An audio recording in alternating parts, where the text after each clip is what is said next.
Here it is asked that the Aufbau principle.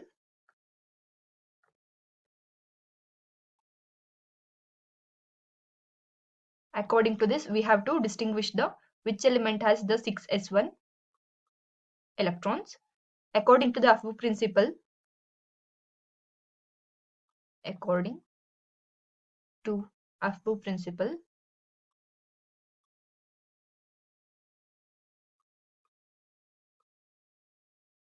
that is gold,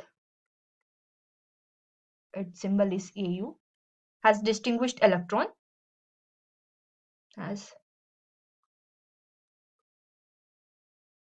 distinguished or distinguishing electrons, that is 6s1.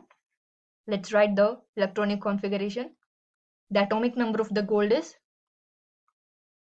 atomic number